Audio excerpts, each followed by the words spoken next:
गावाला सोडून म्हातारी कायमची मुलाच्या घरी आली. तिला तसेही गाव सोडायची इच्छा नव्हती, पण वेळच तशी आली तिच्यावर. पतीचे निधन झाले. एकुलता एक मुलगा होता. लग्न होऊन 15-16 वर्ष झाली होती त्यांचे आणि मग हा झाला होता. म्हणून त्याचे लाडपण तसेच झाले होते. आता त्याचाच आधार होता तिला. गावाला बागायती जमीन होती, त्यामुळे मुलाला चांगले शिकवले होते. तो चांगल्या नोकरीला होता, पण त्याने प्रेमविवाह केल्या कारणानं वडील नाराज होते. आईला वाटायचे मुलाला भेटावे, पण वडिलापुढे तिला जाता येत नव्हते आणि त्याच विचाराने टेन्शन घेऊन वडील वारले. हिला आता एकमेव आधार मुलाचा होता, पण सूनबाई खमवून घेईल का हाच मोठा प्रश्न तिला सतावीत होता. वेगळ्या जातीची, शहरात वाढलेली सूनबाई, इंग्रजी शिकलेली, माझ्यासारख्या गावरान म्हातारीला खमवून घेईल काय? म्हातारीने ऐकले होते. म्हातारीला गावातल्या सख्या नानाने अक्कल पाजळली होती.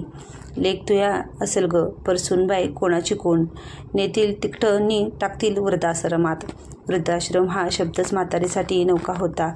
तिला शब्दाचा नेमका अर्थ ज्ञात नव्हता, त्यामुळे तिने अर्थ जाणून घेण्यासाठी पुन्हा विचारले, नाना काय असतं व ते? सख्या नानाला ही खूप खोड होती. अर्धवट माहिती काल्पनिक बनवून रंगून सांगायची. हातभर काकडीचा तो 9 हात बी करून सांगायचा. त्याच्या पकावगिरीच्या बाता गावातील सरळ साध्या भोळसट म्हाताऱ्यांना खऱ्या वाटायच्या. संगू अक्का बघ, म्या बातव गावातलं कोण बी विश्वास ठेवाय पाहत नाही. त्यांना वाटतं ह्यो सख्या नाना काय बी वाटवून सांगतो. पर संगू अक्का, म्या सांगतो त्यात काहीतरी इतुसा का नाही, पर खरा असताया. तू मले बहिणी परमानं हायस. म्या तुले लबाड बोलणार नाही. म्हातारीची जिज्ञासा सकानांना जास्त ताणत होता. ती गावात जरी त्याच्याबद्दल ऐकून असली तरी पण तिला पुढील कोणताही धोका पत्करायचा नव्हता. संगू अक्का बोलली सकानाला, वैर नाना, म्या कवा तुले अशी बोलली होते का? मले विश्वास हाय तुझ्यावर. तू मले मोरचं बोल. आता गिराईक मिळालेच आहे तर का सोडावे?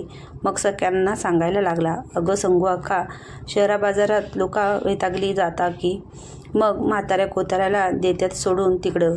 तिकडची माणसं वैतागली की देत्यात रस्त्यावर सोडून. त्यात तुही सून गावाकडली असती ती जगाचे लाजकजत म्हातारीले सांभाळली असती, पर ती पडेल शहरातली शिकेल बाय. ती अर्ध्या कापडात तिकडं फिरत असेल. तुले म्हातारीला असल्या गावरान लुगड्यात काय खमवून घेणार हाय वय? लेक तुया हाय ग, पर कुठं ऐकलं त्यांनी मायबापाचं? केली ना कोणच्या बी जातीची पोर. बरं चल, म्या जातो, मस्काटा पाण्याहून यायचे. सगळ्यांना निघून गेला आणि म्हातारी विचारत पडली, लेक न्यायला येणार आहे, पण त्याने मला वृद्धाश्रमात ठेवली तर? त्या लोकांनी मला रस्त्यावर आणून सोडली तर? मनाची समजूत घालताना ती हे पण बोलत होती, माझा राजू असा वागायचा नाही. प्रश्न काय आहे? आपली अडचण होण्याचा ना. मग शक्यतो त्यांना अडचण होईल असे आपण वागायचेच नाही. त्यांच्या घरातील जे काही काम असेल ते करायचे. लेकाच्या घरी काम करायला कसले आले लाज?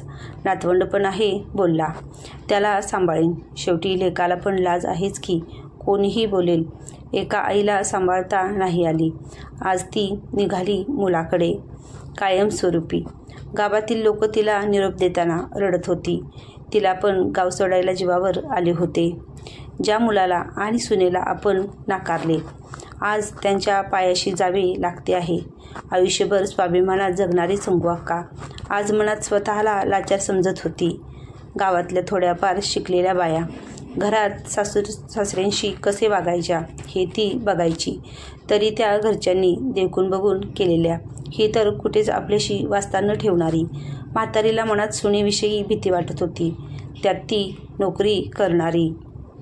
म्हातारी संगू अक्का प्रवासात मुलाशी काही बोलली नाही. आता तिला मुलाची पण भीती वाटत होती. आपण बोलताना चुकीचं काही बोललो तर? याला काही आवडले नाही तर? आता मुलाला ती कडक शिस्तप्रिय बाप समजत होती आणि स्वतःला आज्ञाधारक बाळ. म्हातारी संगू अक्का सोसायटीमध्ये पोहोचली आणि तिला बघायला लोकांची झुंबड उडाली. कारण संगू अक्का एकटीच सोसायटीमध्ये वेगळी होती. अंगावर नऊवारी लुगडे, हातात बांगड्या, कपाळावर गोंधन, पण कुंकू नव्हते. ती कुंकू हिरावले गेले म्हणून ती आज ह्या सोसायटीमध्ये आली होती. हातात 1-2 धातूच्या बांगड्या, कारण आता ती हिरव्या बांगड्या वापरू शकत नव्हती. उन्हात काबाड कष्ट उपसून रापलेला रंग गळ्यात गावरानधारणीचे दागिने, पण लुगडं नवीन नेसून आली होती म्हातारी. म्हातारीला पण हे सारे नवखे होते. स्वच्छ सुंदर रंगाच्या इमारती, सुंदर शोभिवंत गार्डन, सुंदर गोरी काही काळी पण चांगल्या भारी कपड्यातली. तिचे डोळे दिपून गेले होते. मुलाने डोरबेल वाजवली. सुनेने दरवाजा उघडला, पण म्हातारीला तिच्या नजरेत नजर मिळण्याची हिंमत होईना. सुनेला पण आश्चर्य वाटले. दोघं मायलेक आत प्रवेशले. म्हातारी जाऊन खाली फ्लोरिंगवर बसली. तिला वाटले, अशा चांगल्या सोफ्यावर जर बसलो तर यांना राग येईल. म्हातारीला सुनबाईने ट्रेमध्ये पाण्याचा ग्लास घेऊन आली. अजून म्हातारीने तिच्या डोळ्यात बघितले नव्हते. आता पण खाली मान घालूनच तिने पाण्याचा ग्लास उचलला. 1.5 वर्षाचा नातू दुळूदुळू चालत होता. संगू अक्काला मनात खूप वाईट वाटत होते. त्याला उचलून घ्यावे, गोड मुक्यांनी त्याचे गाल ओले करावे, पण ती मनाला आवरत होती. तेवढ्यात नातू हातात खेळणं घेऊन तिच्या दिशेने सरसावले. त्याला अशी कोपऱ्यामध्ये गप्प बसणारी म्हातारी म्हणजे कदाचित बापाने नवीन आणलेले खेळणे वाटले असेल. मुलाने अंदाज काढला, आता हा तिच्या डोक्यात खेळणे मारणार. ओरडला बाळाला, नो पिनो, कम हिअर. बाळ दचकून घाबरले आणि जोरजोरात रडायला लागले. बाबांनी आपल्याला का ओरडावे हे त्याला आवडले नसणार. रडताना त्याच्या डोळ्यातून अश्रूंच्या धारा लागल्या. तोंडातून लाळ गळायला लागली. नाक शेंबडाने भरले. बाप ओरडला मम्मीला, अनु नॅपकिन लेके आ, इसका नाक डर्टी हो गया. तो पण उठला रुमाल शोधायला. पती पत्नीने रुमाल शोधला आणि बाहेर आले. पण त्यांनी पाहिले, बाळाच्या म्हाताऱ्या आजीने तिच्या नव्या कोऱ्या लुगड्याच्या पदराला नातवाचे नाक पुसले होते. त्याला उचलून खांद्यावर घेतले होते. ते पण आजीला बिलगून गप्प झाले होते. मुलाला आणि सुनेला समोर पाहिल्यावर म्हातारीला ओशाळल्यासारखे झाले. तिने आता मुलाकडे पाहिले. त्याला वाटले असेल आईने बायकोसमोर असे वागायला नको होते. म्हातारीने सुनेच्या डोळ्यात आता प्रथमच पाहिले. तिला त्या डोळ्यात प्रेम दिसत होते. सुनेच्या मनात सासूबद्दल पाहिल्यापासून काही वाईटच नव्हते. तिला वाटत होते सासू सासऱ्यांनी आपल्याजवळ असावे. सुनेला आठवले तिची आई आली होती आणि असेच बाळाच्या नाकाला शेंबूड आले होते आणि ती ओरडली होती, अनु नॅपकिन ला इथर. पिनूने नाक गंदा किया. सुनबाई सासूजवळ गेली. म्हातारीला वाटले ही बाळाला घ्यायला आली असेल. तिने बाळाला तिच्याकडे देऊ केले, पण ते रडायला लागले आणि पुन्हा आजीला बिलगले. सुनेने सासूला प्रेमानं आत नेले.